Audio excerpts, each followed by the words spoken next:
Hi అండి.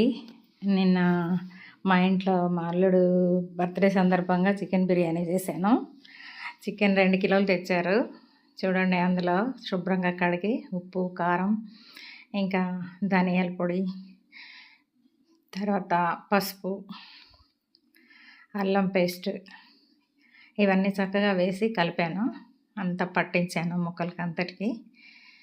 చక్కగా పట్టించాక తర్వాత కర్డ్ కూడా తీసుకున్నాను. కర్డ్ కూడా వేసి సరిపడినంత కర్డ్ వేసి చక్కగా మొత్తం మ్యారినేట్ చేయడానికనని మ్యారినేట్ చేస్తున్నాను. చూడండి చక్కగా కలిపేసాను.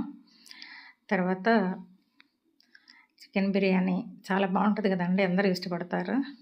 తర్వాత అదంతా కలిపాక 2 గంటలు ఆయిల్ కూడా వేసి కలిపేసాను. దాన్ని మ్యారినేట్ చేసి అలా పెట్టాను ఒకటి 3 అవర్స్. తర్వాత మళ్ళీ బయటకు తీసి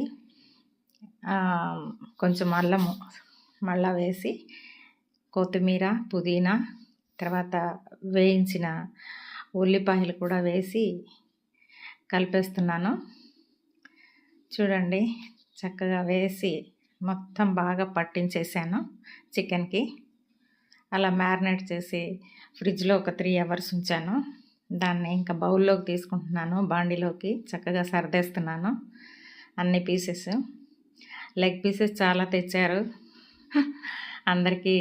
పిల్లలందరికీ లెగ్ పీసెస్ ఇష్టం. మా మనవాళ్ళకి అందుకనే లెగ్ పీసెస్ చాలా తెచ్చారు. చూడండి అంతా మ్యారినేట్ చేసిందంతా బాండీలోకి సర్దేసి పక్కన పెట్టాను. ఇప్పుడు రైస్ కూడా ఒక 2 అవర్స్ చక్కగా నానబెట్టానండి.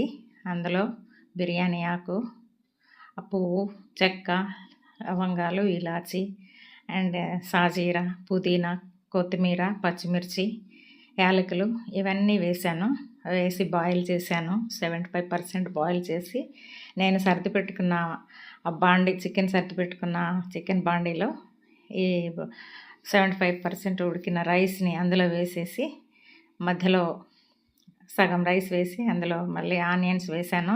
వేయించిన ఆనియన్స్ చల్లి మళ్ళీ ఇంకొక వరుసలో ఆనియన్స్ వేసాను.